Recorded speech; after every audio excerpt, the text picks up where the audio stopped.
al licenciado Enrique Valiente Noailles. ¿Es así la pronunciación? Valiente Noailles, está bien. Es licenciado en Filosofía, egresado de la Universidad de Buenos Aires y miembro del Consejo Consultivo del CP en la Escuela de Gobierno de la Universidad de Torcuato de Ditela. Autor de la Metamorfosis Argentina, me lo escribió aquí en francés y yo vivía algo en Francia, lo traduje al castellano, Los exiliados del diálogo. ¿Está bien? Está muy bien. Bueno, muy bien. Un diálogo con el sociólogo y filósofo francés Jean Baudrillard. Colaboró en varias obras colectivas, entre ellas Ensayos y Debates, el Diccionario de Pensadores Contemporáneos y Reinventar la Argentina. Fue becario de la Fundación Eisenhower en los Estados Unidos, miembro del Consejo Académico del Observatorio de la Deuda Social de la UCA, del directorio de ICANA y presidente del CIPEC. En 2010 fue distinguido por el Gobierno de la Ciudad de Buenos Aires con la Medalla del Bicentenario. Actualmente es presidente de la Fundación Navarro Viola, colaborador del diario La Nación y miembro del Consejo Presidencial Argentina 2030. Y voy a agregar algo más por mi cuenta,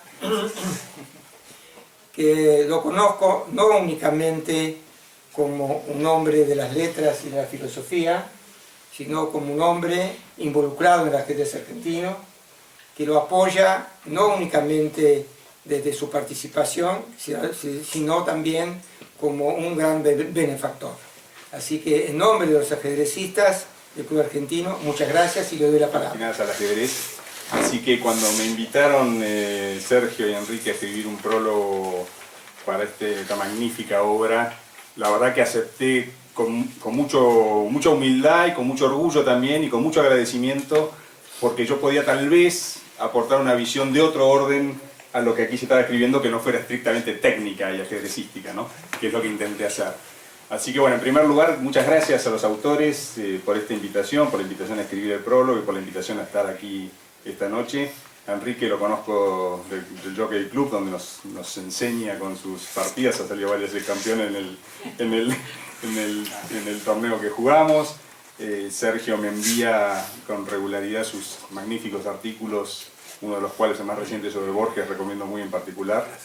Y bueno, es hoy el momento de celebrar el nacimiento de este bebé de más de 4 kilos, diría yo, un bebé rozagante, de más de 9 meses de gestación, de más de 9 meses de gestación, saludable, y que además tiene un mérito muy grande en la Argentina, que es el mérito de la perseverancia, es el mérito de trazarse un proyecto de mediano plazo y cumplirlo, es el mérito de decir, voy a hacer 4 tomos sobre el ajedrez argentino, y no solamente decirlo, sino en medio de las marejadas políticas y económicas a las que no tiene acostumbrado la Argentina, finalmente trazar un camino y cumplirlo. Eso realmente lo quisiera destacar, porque todos los caminos que persisten y que tienen perseverancia en la Argentina deben ser destacados y deben ser aplaudidos. Así que esta es la primera, digamos, el primer elemento que me gustaría mencionar entre las virtudes de este libro, que son muchas.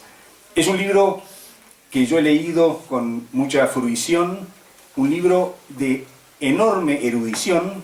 Yo he aprendido, obviamente, con este libro, porque no soy del mundo del ajedrez, estrictamente hablando, así que todo lo que allí se narra me ha hecho aprender como podríamos aprender, digamos, como quien lee una novela maravillosa, ¿no? Un cuento maravilloso, que tiene además el mérito de ser verdadero y de ser preciso. Así que hay mucha erudición en este libro, hay mucha capacidad técnica también en el análisis, obviamente eso ya se me escapa, en el análisis de las partidas, ¿no? Pero además es un texto escrito con mucha gracia, es un texto escrito, es un texto ameno, es un texto que a todos los que lo abran y lo ojeen no van a poder parar de leerlo de alguna manera, porque cuenta, digamos, muchos aspectos de las vidas, de las alegrías, de las tragedias y de los pormenores de los ajedrecistas que participaron en estas Olimpiadas, que son realmente fascinantes, ¿no? Y bueno, es muy fantástico también tener las personas que han aquí protagonizado parte de esta historia, ¿no es cierto? De hecho, uno no tiene ninguna idea, me parece a mí, de lo que es, por lo menos conceptualmente una Olimpiada hasta que la Pisa, que yo tuve la oportunidad de estar en Batumi la semana pasada, acompañando al equipo olímpico también como un outsider, ¿no? Como un observador, ¿no? Como un, y la verdad que la escena que eso supone es absolutamente magnífica en términos de integración de las comunidades diversas, en términos de 185 países jugando entre sí, hablando un único lenguaje, ¿no? Que eso solamente lo logra la música, el ajedrez y no mucho más cosas, un único lenguaje que logre unir culturas y diversidades tan grandes, ¿no es cierto? Y se sientan en una mesa la gente de Irán con la de Israel, que tienen problemas políticos afuera de esas mesas, pero sin embargo se dan la mano y conviven como tiene que ser en una humanidad civilizada. Este libro es un acto de celebración profunda y es un acto también de nostalgia profunda, que ya fue mencionado aquí. ¿Por qué? Porque la celebración es esa maravillosa originalidad, maravilloso talento que logra tener a veces en sus individualidades la Argentina y que le permiten brillar, como brilla la plata, efectivamente, como menciona el argento, ¿no? Como brilla la plata en 3 medallas y en 2 más de bronce. Y esto es celebrado, esto es reconocido con mucha justicia hacia las personas que han sido partícipes de esta historia, y a la vez existe la nostalgia de toda la potencialidad que eso supone, de toda la promesa que eso supone, versus la realidad que finalmente no se verifica, ¿no? Esta es la nostalgia. La nostalgia es la brecha entre la potencia y el acto. Es la brecha entre lo que podemos ser y no somos, ¿no? A la vez, digamos, como tenemos evidencia de la altura que se puede llegar en determinadas disciplinas, en el ajedrez es una de ellas, hay una contabilidad allí de lo que no logramos ser que nos duele a todos.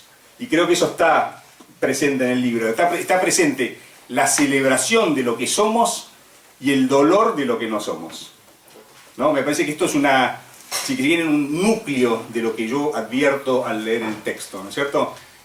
Por supuesto hay 2 maneras de pararse frente a un paraíso perdido, por así decirlo. No está el paraíso perdido, pero frente a épocas mejores.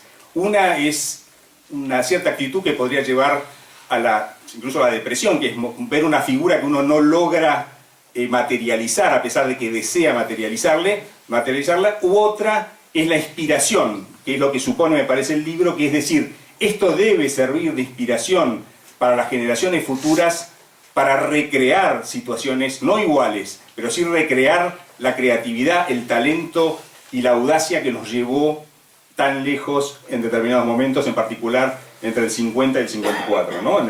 Que es parte de esta historia. Así que este libro es un poco, ustedes deben conocer la idea del Aleph, ¿no? Es un poco un Aleph de la Argentina. ¿Por qué? Porque todos conocemos que la Argentina es una materia que se ha ido degradando en cierta medida y que hemos pasado de muchos oros a muchos bronces y de los bronces al estaño, ¿no es cierto? O sea, hay un deterioro de la Argentina que uno percibe que en este caso está contado, digamos, en el plano del ajedrez, pero podría ser, digamos, un símbolo de lo que ocurre en el país en una escala mayor, si se quiere, ¿no? Esta simbología de los metales que se degradan, que es una idea platónica, entre paréntesis, en la que digamos que Platón toma en la República, es una idea que me parece se replica a nivel macro en la Argentina, digamos, este deterioro y esta incomprensión por el deterioro, porque en el fondo tenemos una profunda incomprensión de por qué no logramos ser lo que deberíamos ser, ¿no? Esto es lo que no terminamos de entender como comunidad, ¿no? A pesar de tener personas tan absolutamente brillantes, porque además el libro logra también situar el contexto cultural y político entre el año 50 y el año 76 de una manera absolutamente magistral. Menciona todos los picos de talento y de creatividad que ha tenido la Argentina desde el punto de vista cultural. Menciona también de una manera muy vívida el antagonismo profundo que se produjo en esa época entre las 2 potencias y la Guerra Fría, ¿no? Que es también la marca que, digamos, que valga la redundancia, que enmarca todo lo que ocurre en estas Olimpiadas, en estos 24 años, que es esta predominancia rusa, ¿no? con una presencia inicial argentina muy potente y la presencia también de los Estados Unidos, ¿no es cierto? Así que, en cierto sentido, yo diría, entonces, ¿por qué es un Aleph? Yo diría, este libro simboliza, si quieren, la parte más profunda, yo diría, simboliza dos cosas. Simboliza primero la celebración, como decíamos, simboliza nuestros propios riesgos y nuestras propias tendencias al deterioro y nuestra propia, si se quiere, incapacidad de terminar de ser lo que somos, y en cierto sentido el propio libro, en el propio libro está el núcleo, está el secreto, está la receta, si cabe, la palabra no sería el término, la receta, pero está las virtudes que nos llevarían a revertir esta historia. De hecho, las virtudes que uno aprecia en el ajedrez son exactamente aquellas que, aplicadas a la vida macro de un país, nos permitirían mejorar enormemente la vida pública. Entre ellas, por supuesto, por ejemplo, la capacidad de planificar, ¿no? La capacidad de tomar evidencia para trazar planes de política pública, que hoy se toman ligeramente al azar, ¿no? La capacidad de tener en cuenta al otro en la gestión de la propia existencia, ¿no?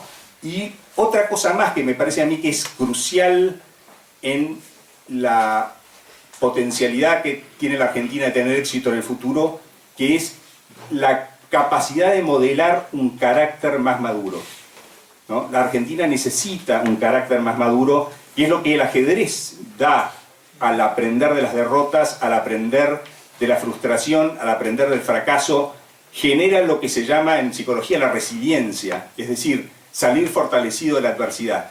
Y si la Argentina tiene un problema, digamos, en no materializar su destino, me parece a mí que tiene que ver con no tener...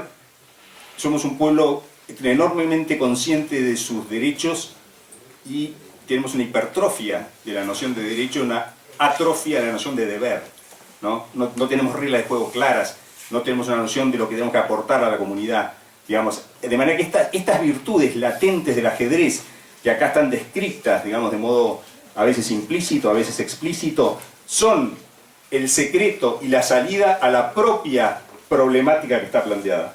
Quiero decir, en el ajedrez está mucha de la virtud que necesita el país para salir adelante y para revertir estos deterioros que están marcados en el libro, ¿no es cierto? De manera que el libro me ha producido un gran placer, además está lleno de, además de la erudición, de la precisión histórica, porque se nota que hay un trabajo académico poderoso, ¿no? Realmente hay muchas horas de trabajo en esto, hay muchas horas de trabajo, uno lo puede advertir enseguida, ¿no es cierto? Pero además están las pinceladas humanas, ¿no? Que también nos conmueven porque hay historias secretas de amor, llamémosle de alguna manera. Por ejemplo, aquella en la que Najdorf decide quebrar el récord mundial de partidas a ciegas que detentaba otro jugador, que no recuerdo el apellido, que había llegado a 34, entiendo, sí, partidas. Sí, Koltanovsky. Exacto, Koltanovsky. Y en Rosario tiene 40 partidas a ciegas. No sé, yo que no soy jugador soy jugador amateur de ajedrez, digamos, uno llega en un tablero a la jugada 15 y ya no sabe de dónde está cada pieza, ¿no? Imagínense, 40 jugadas, además tenía enfrente, sentado delante de cada tablero, a 2 jugadores, no a 1. O sea que estaba jugando contra 80 jugadores, ¿no? Y esto lo hace, porque no por una razón de prodigio intelectual solamente, que es un gesto de prodigio intelectual imposible de emular o de comprender incluso, ¿no? Sino que lo hace, según he leído y alguna vez he conversado, para llamar la atención de la familia que había quedado suya en Europa y que había perdido. Es decir, fue un gesto de amor lo que lo llevó a ese prodigio intelectual, ¿no? Realmente es profundamente emocionante. Algunas de estas historias son profundamente emocionantes y lamentablemente en este caso esa llamada de atención a ver si alguien podía tener eco de esto que estaba ocurriendo nunca llegó porque había sido devorado por la Alemania nazi, ¿no? La verdad, esa historia, esa gente que había quedado allá en Europa, ¿no? Y bueno, esto también, lo que quiero decir, en este texto encontramos también estas pinceladas humanas que son de alto grado de emoción y que nos enseñan sobre la vida y sobre las personas, ¿no es cierto?